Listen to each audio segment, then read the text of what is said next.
Os irmãos, as pessoas que vão nos acompanhar aí na internet, pelo YouTube. Estamos aqui no templo da Assembleia de Deus Ministério Apologético, em Colina, e estamos cultuando o nosso Deus com alegria, mesmo com todas as dificuldades, as lutas, mas o Senhor tem nos sustentado, Glória a Deus. Convido os irmãos então para nós fazermos uso da palavra de Deus, no Evangelho de Jesus Cristo, segundo escreveu o evangelista João. Glória a Deus. Aleluia.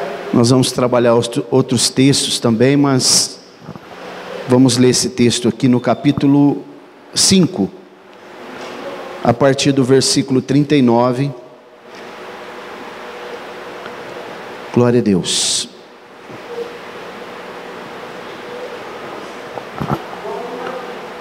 Evangelho de Jesus Cristo, segundo escreveu João, capítulo 5, versículo 39 em diante. Vamos estender até o versículo 47. Glória a Deus. Todos acharam? Vamos ler então a santa, bendita e eterna palavra de Deus. Examinais as Escrituras, porque pensais ter nelas a vida eterna, e são elas que dão testemunho de mim. E não quereis vir a mim para terdes vida.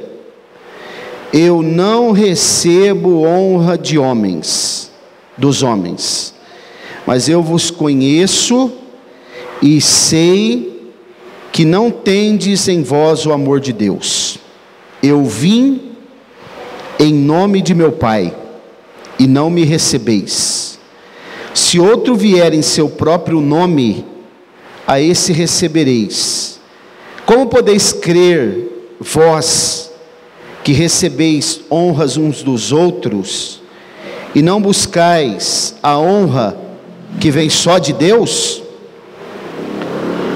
Não penseis que eu vos hei de acusar para o Pai. Há um que vos acusa, Moisés, em quem vós confiais. Porque se vós cresseis em Moisés, teriam crido em mim, porque de mim ele escreveu. Mas se não credes nos meus escritos, nos seus escritos, como crereis nas minhas palavras? Podemos dizer amém? Graças a Deus, irmãos. Nós estamos aqui então diante de uma palavra dita pelo próprio Jesus, para nós refletirmos aqui nessa noite. É notório, todos nós sabemos, que Jesus não veio para os gentios. Jesus veio para o seu povo, para os judeus. Mas também nós sabemos que ele foi rejeitado pelo seu povo.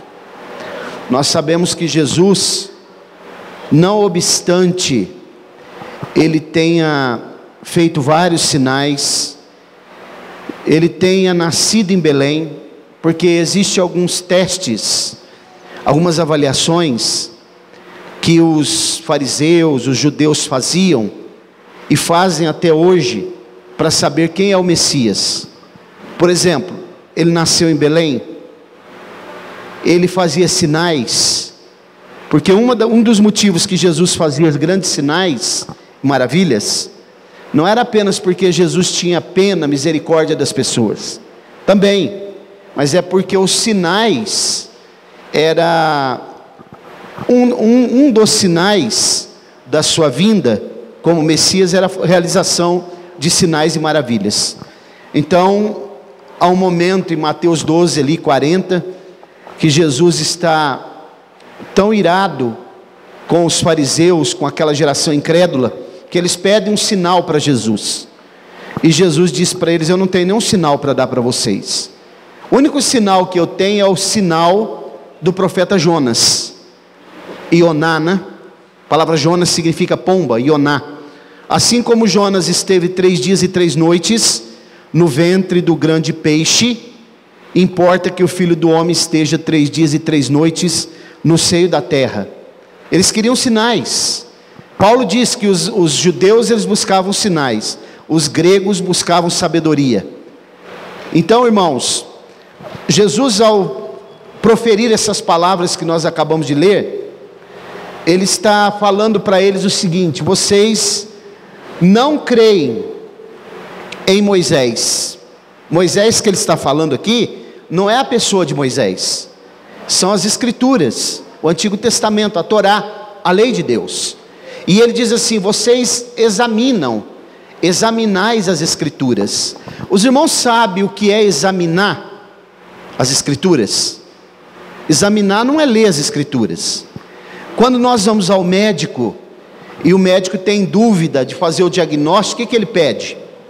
Exames de laboratório, exames de imagem, porque ele quer trazer o diagnóstico de forma concreta, detalhada. E a única maneira de se ter certeza do diagnóstico é com exames. E é isso que eles, os judeus, os fariseus, os escribas faziam com as Escrituras, com a Torá, com os profetas no Antigo Testamento. Eles examinavam detalhadamente, minuciosamente. E eles pensavam, por que eles examinavam? Porque eles entendiam que examinando as Escrituras, eles encontrariam o segredo para poder dar a vida eterna. Então Jesus, sabendo de tudo isso, porque ele é sabedor de tudo, o que é que ele faz? Ele diz para eles assim: ó, vocês examinam as Escrituras. Agora, vocês sabem de quem essas Escrituras dão testemunho? De mim, Jesus falou para eles. Em outras palavras, Jesus estava dizendo: eu sou o Messias que vocês estão esperando. Entretanto, eles não criam. Tanto é, irmãos, que os irmãos já sabem também que no momento em que Jesus estava sendo julgado, e que Pilatos, numa grande artimanha, né, sagaz como era, astuto, ele fez aquela proposta lá para eles: o que vocês querem? Quem vocês querem? Nós vamos soltar aqui um preso, um prisioneiro, por ocasião da Páscoa. Vocês podem escolher. Tem aqui Barrabás, que também se chamava Jesus, né? Poucas pessoas sabem disso, que o nome dele também era Jesus. Está aqui Barrabás e está aqui Jesus de Nazaré. Quem vocês querem? Eles escolheram Barrabás. E até hoje ainda continua escolhendo errado, né? Interessante. Até hoje o povo ainda escolhe errado. Não querem Jesus. Mas o povo judeu está esperando esse Messias chegar, irmãos. Israel aguarda o seu Messias. Eles estão fazendo todos os preparativos. E Jesus está dizendo para eles assim: olha, vocês não me receberam, no versículo 43, né? Agora, se outro vier em seu próprio nome, eu vim em nome de meu Pai, e vocês não me receberam. Mas se outro vier em seu próprio nome, vocês vão receber. Jesus está falando do anticristo, que vai vir em seu próprio nome, e eles farão uma aliança com ele, pensando que ele é o Messias. É isso que Jesus está falando aqui. Aí ele diz assim: como vocês podem crer? Vocês recebem honra um dos outros.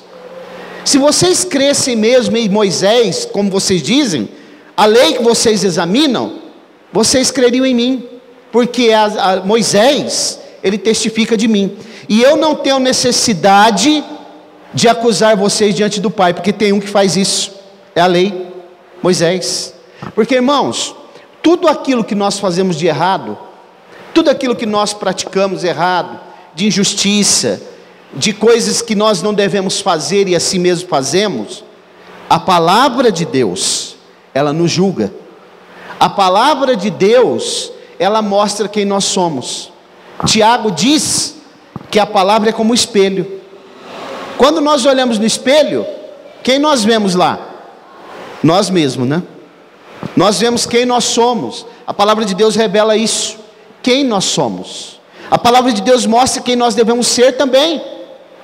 Então, para nós entendermos essa palavra aqui,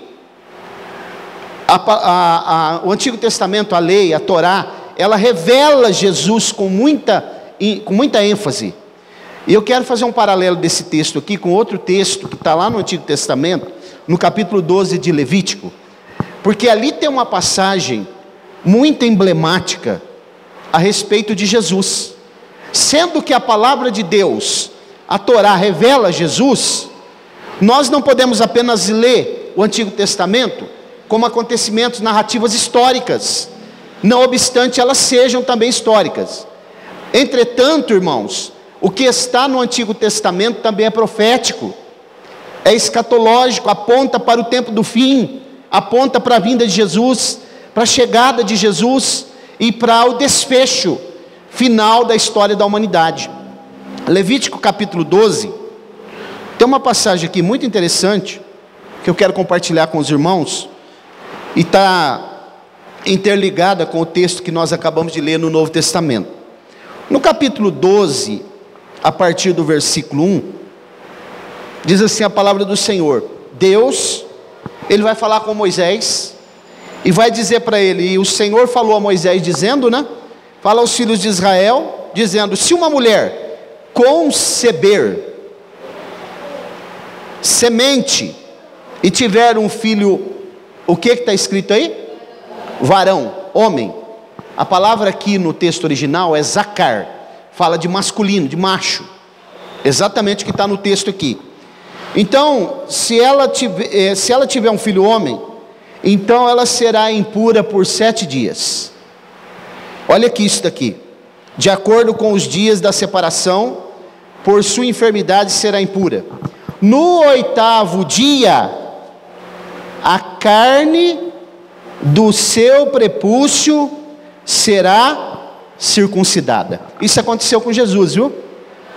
Maria deu a luz a ele, no 8º dia ele foi circuncidado, como diz a lei de Moisés, porque Jesus, ele nasceu sob lei, ele cresceu sob lei, ele foi perseguido sob lei, ele cumpriu tudo aquilo que a lei proclama, tudo aquilo que a lei promulgou. Tanto que ele fala no Novo Testamento, ele diz assim, que não ficará nem um jota, nem um tio, nem o iota, O tio é o iota, é a letra I, que nós falamos, I, chamada iota do hebraico, que não se cumprirá. Ok? E Jesus no 8º dia ele é circuncidado, e no 41º dia ele é apresentado no templo por Simeão. Todo o procedimento que a lei exigia que fosse feito, foi feito com Jesus. Agora, os irmãos percebam que olha o versículo 4: e então ela continuará no sangue da sua purificação 33 dias, e nenhuma coisa santificada ela tocará, e não virá ao santuário, até que se cumpra os dias da sua purificação. Exatamente aqui, os dias da purificação, 33, com mais 7, mais 8, 42 dias. Agora, irmãos, por que eu estou mostrando isso para vocês? Se nós continuarmos lendo o texto a partir do capítulo 13, vai aparecer aqui leis de purificação para os leprosos. Por que esse texto, que está no capítulo 13 de Levítico, ele está interligado, ele é continuação do capítulo 12, que fala de uma pessoa que daria luz a um menino, a um filho, um varão? Porque o capítulo 13, de modo profético, ele é continuidade do capítulo 12, porque está falando de Jesus. Quando a gente lê o Salmo 2, fica muito mais claro. Isaías 53, daqui a pouco nós vamos ler um texto lá, para os irmãos entenderem.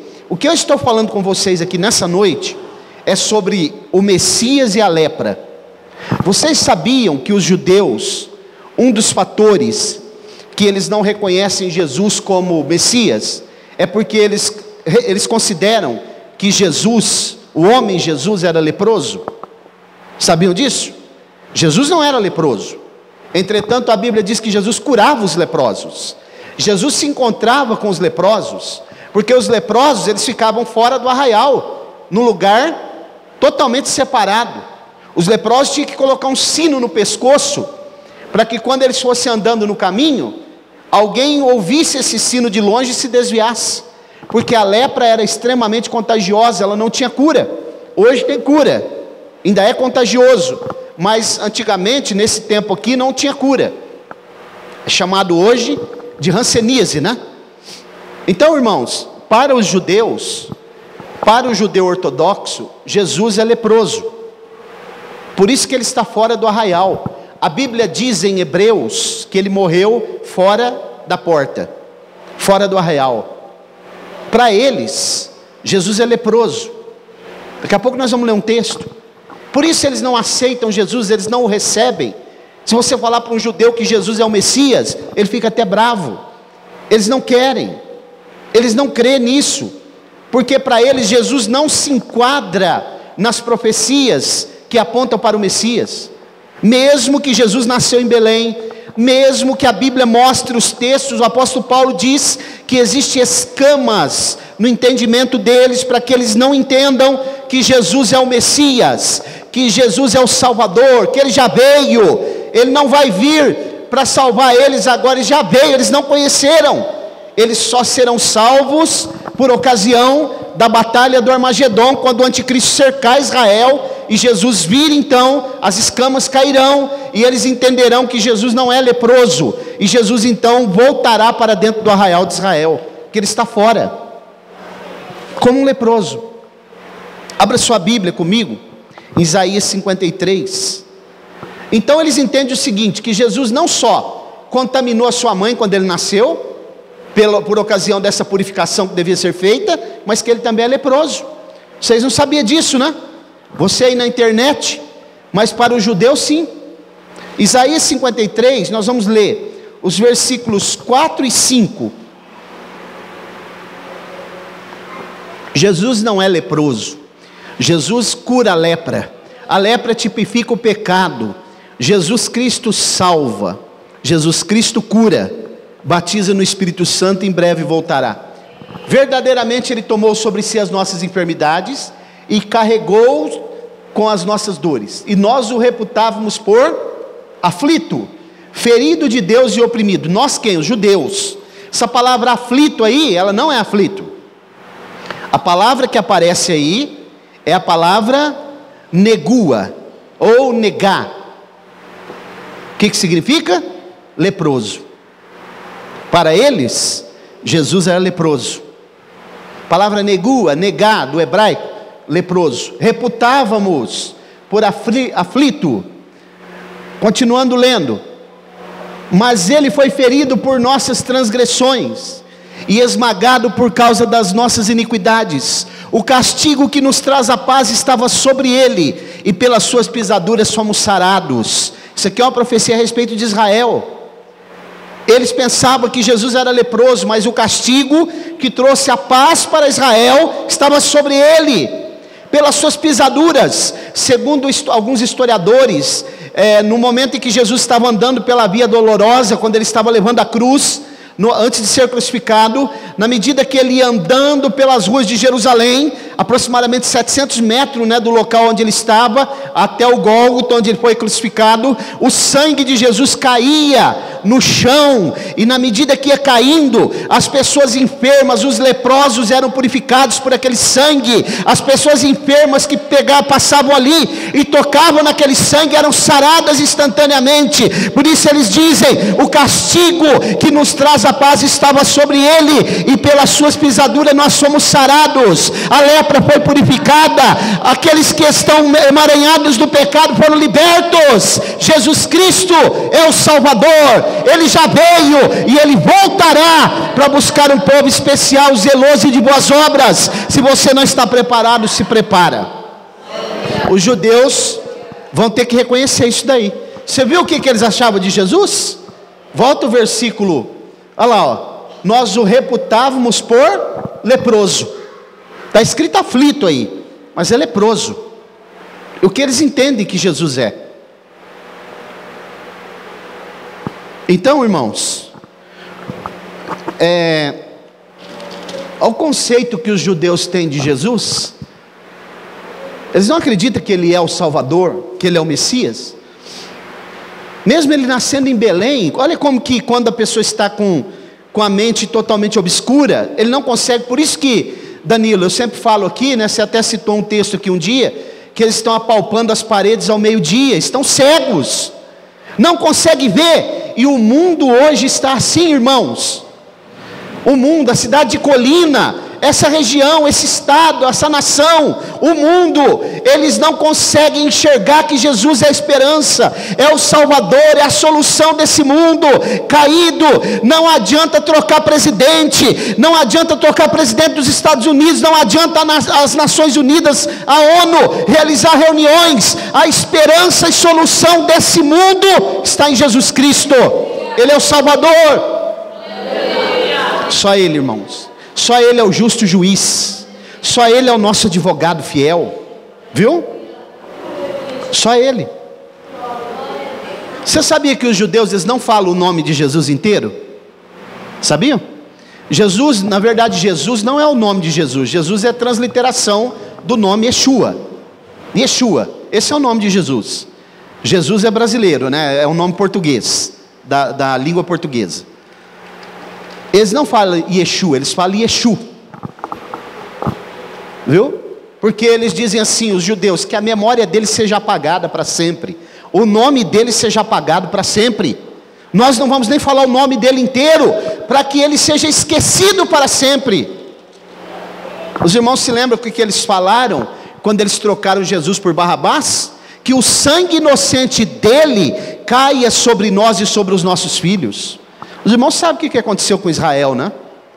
Por isso que a Bíblia diz que quando eles virem Jesus voltando e livrando eles do anticristo, eles prantearão amargamente, porque eles vão ver que aquele que eles rejeitaram, aquele que eles traspassaram, é o Messias, é o amado que eles esperam, é aquele que todas as nações amam, é o desejado, né, de todas as nações.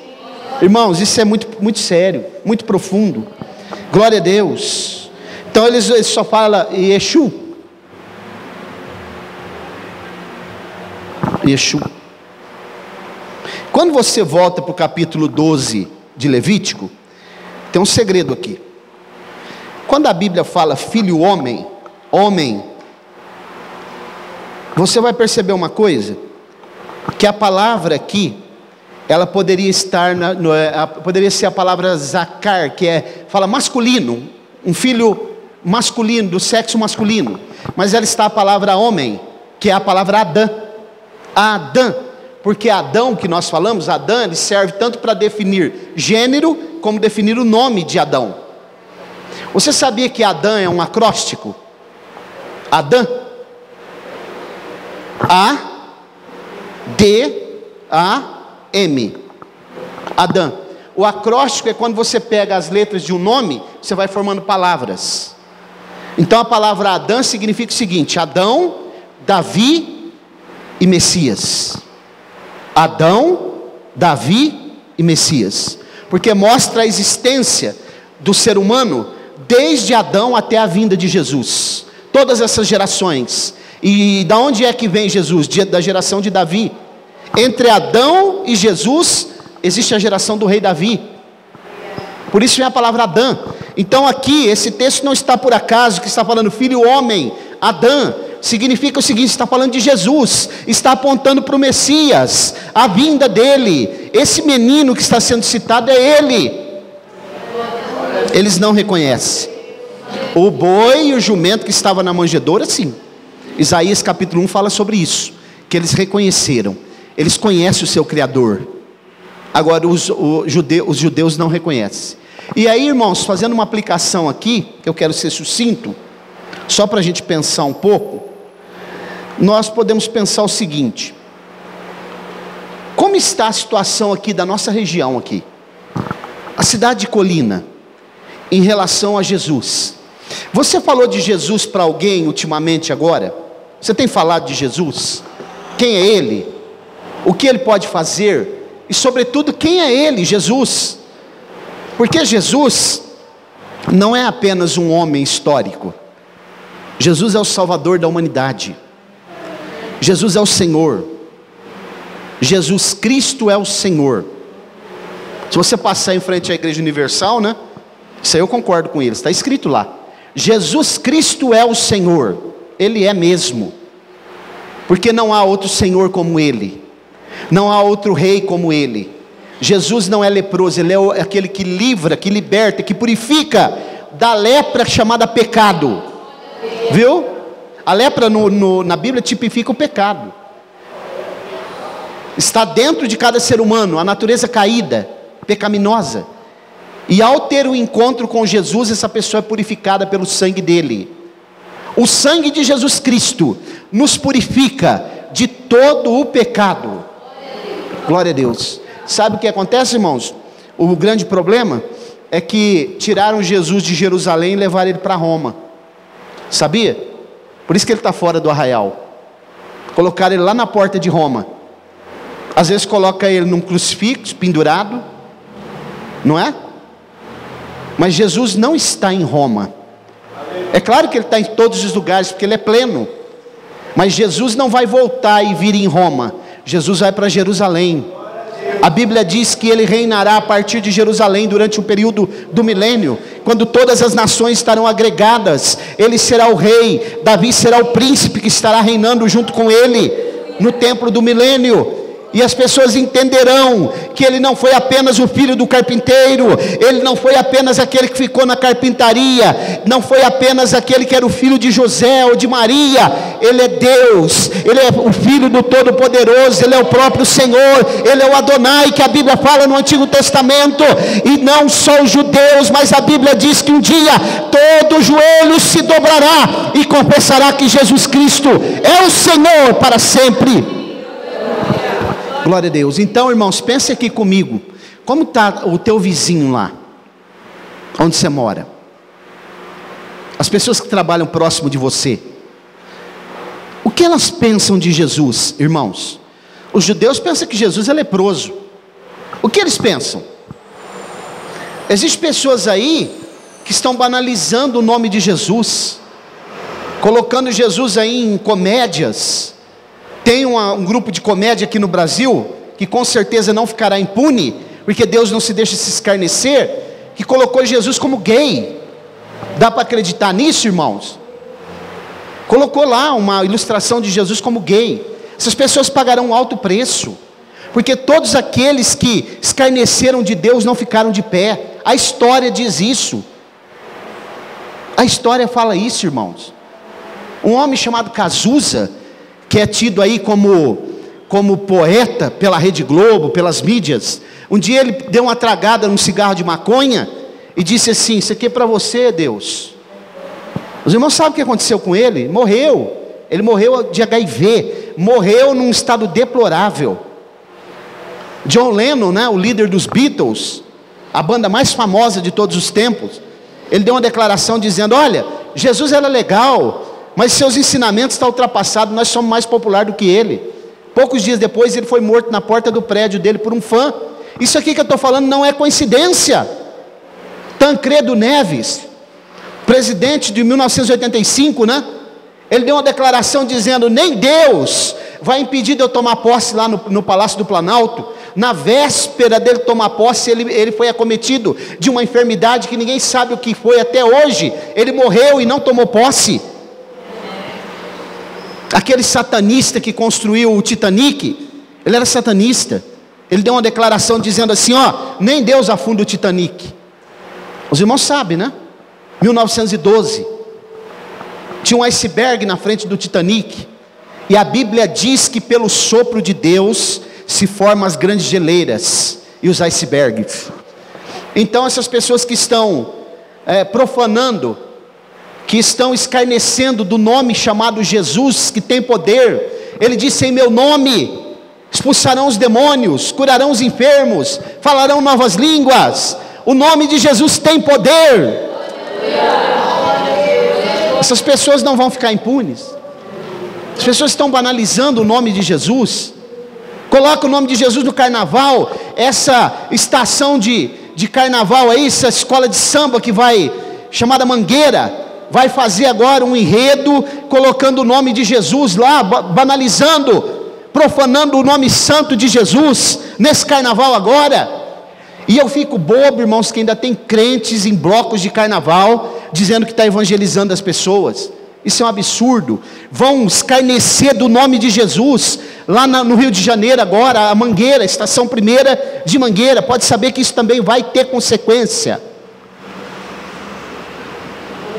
Quem é Jesus para você, irmão? Quem é Ele? Quem é Jesus para as pessoas que você conhece? Como você tem apresentado Jesus por aí? Sabe como que Ele se apresentou para os homens? Como o pão da vida, como a fonte da água da vida. Ele se apresentou para os homens como aquele que é a luz do mundo.